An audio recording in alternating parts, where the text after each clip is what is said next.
Over the years, there have been some truly classic horror films released. As the horror genre increased in popularity, so did the gaming industry. So it's only natural that the two would one day coincide, coming together to form some brilliant, and some not so much, terrifying moments for the audience. So today I'll be showing you the gaming history of 7 classic horror films.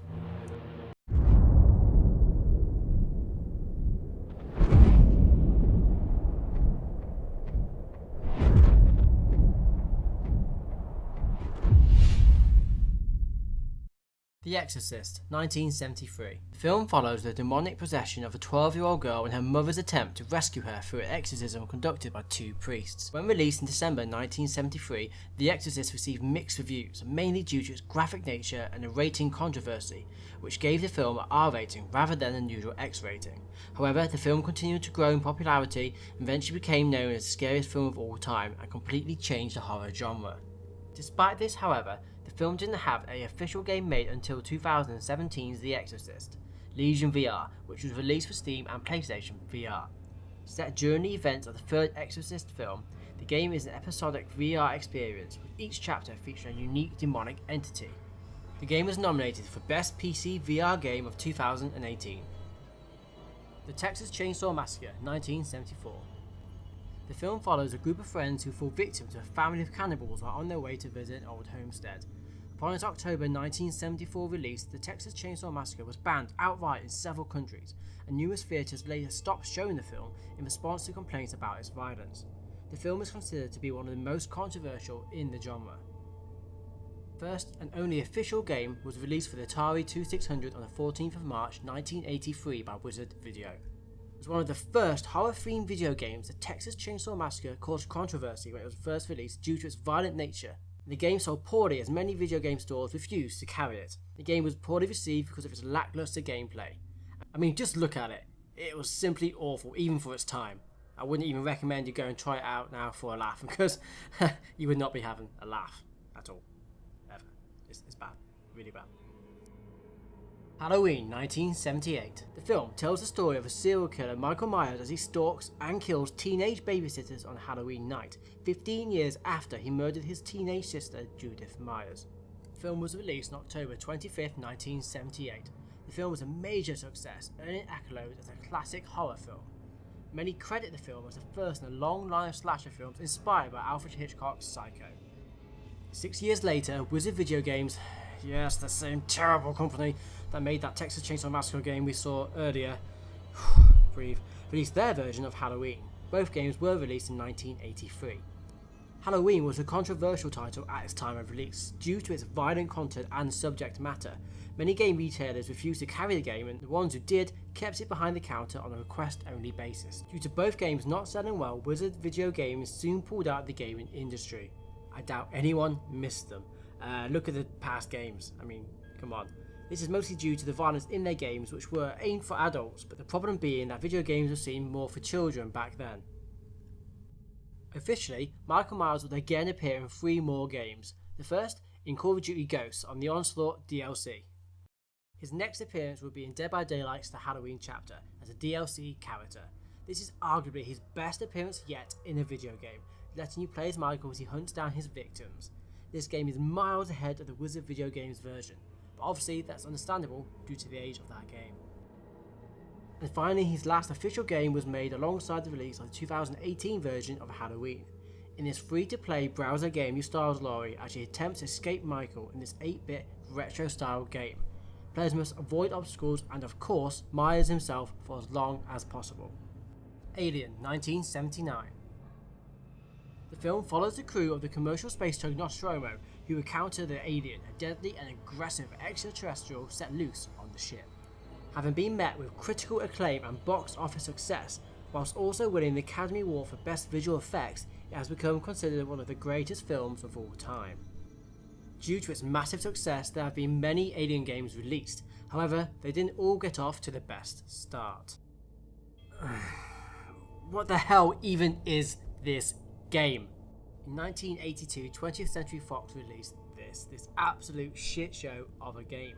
The player controls a member of the human crew pursued by 3 aliens in the hallways of a ship. It might look a bit familiar to you, and that's because they've just completely ripped off Pac-Man. Next, in 1984 came Alien, and, like the game before it, was released for the Commodore 64. It seems like the developer of this game had actually tried to make a game that was similar to the film, unlike the shit show that was the last entry. The task is to find the alien and hunt it down with the makeshift weapons that are on board the merchant ship. So, in my opinion, we have here the first game that is actually half decent. This game is loosely based on the first 3 films and is styled and based on the popular game Doom.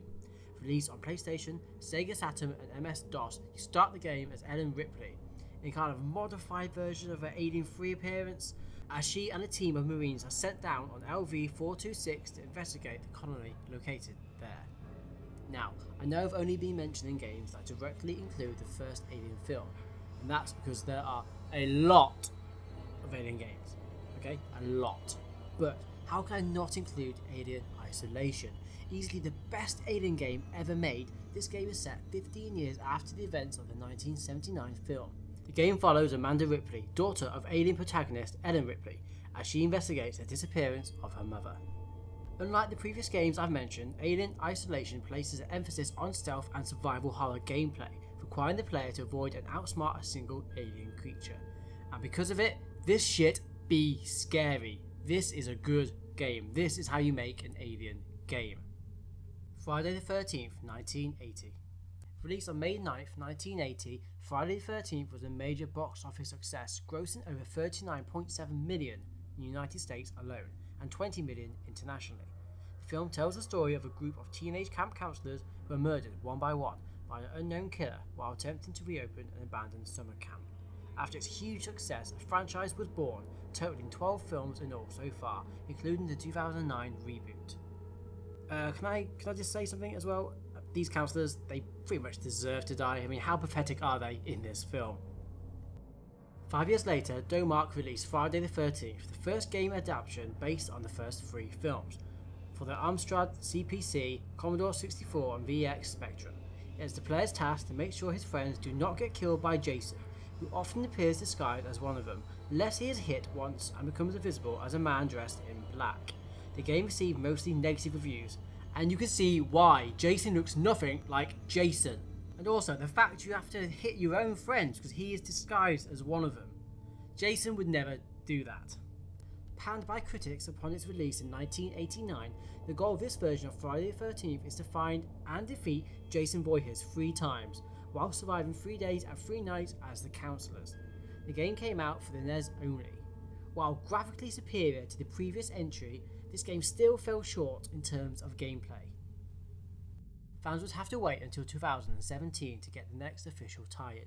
In this game, up to 7 players controlling Camp Crystal Lake counsellors go against 1 player controlling Jason Voorhees. Scoring average reviews, the game had a good launch and sold well. However, the game had many graphical and performance issues upon release, making many players drop the game.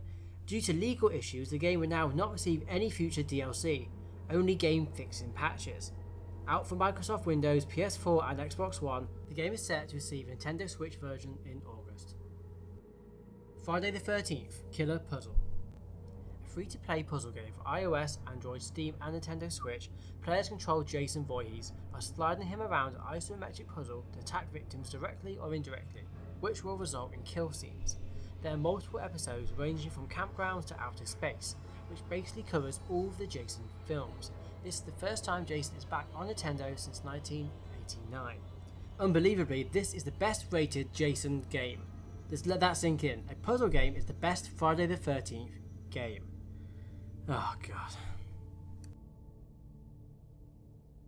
The Thing, 1982.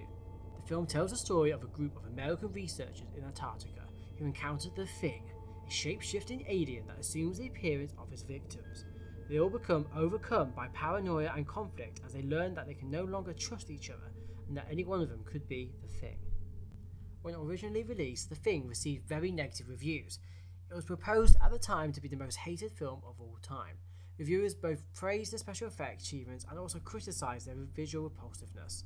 The film found an audience, however, when released on home video and television. In the years since, it has been repraised as one of the best science fiction or horror films ever made, and has gained a cult following. Released for Windows, Xbox and PlayStation 2 in 2002, The Thing, was a sequel to the film of the same name. In this game you play as Captain Blake, a member of US Special Forces team. The team is sent to the Antarctic outpost featured in the first film to determine what has happened to the research team. The game was actually endorsed by John Carpenter, the director of the first film. He actually voices the character in their uncredited cameo. The game generally did well and received good positive reviews. Scream 1996.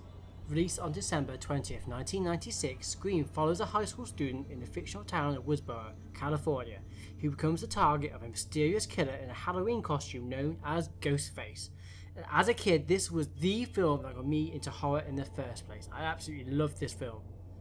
Scream was credited with revitalizing the horror genre in the 1990s, which was considered to be almost dead following the influx of direct-to-video titles and numerous sequels to established horror franchises of the 1970s and 1980s. Made for Android and iOS, Scream 4 was the only official game made for the Scream franchise. In this game, you play as Ghostface, and your goal is to murder every teenager you can without being caught. Now, before I end this video, there is something I want to show you and also say. Yes, I know I've not listed every single game based on each film, but that's because I wanted to focus on official games based off the original films. Yes, I know there has also been a lot of fan-made games for these games as well. But if you love horror films, like I do, and you want an easy way to play as a lot of these characters from these, then try Terrordome, Rise of the Bogeyman. Though not officially licensed, this is a free-to-play game. Check the description if you'd like to check it out. Thank you so much for watching this video. If you like this video, please hit that like button, hit that subscribe button, but also hit the bell icon to get any notifications when my videos go live. And take care.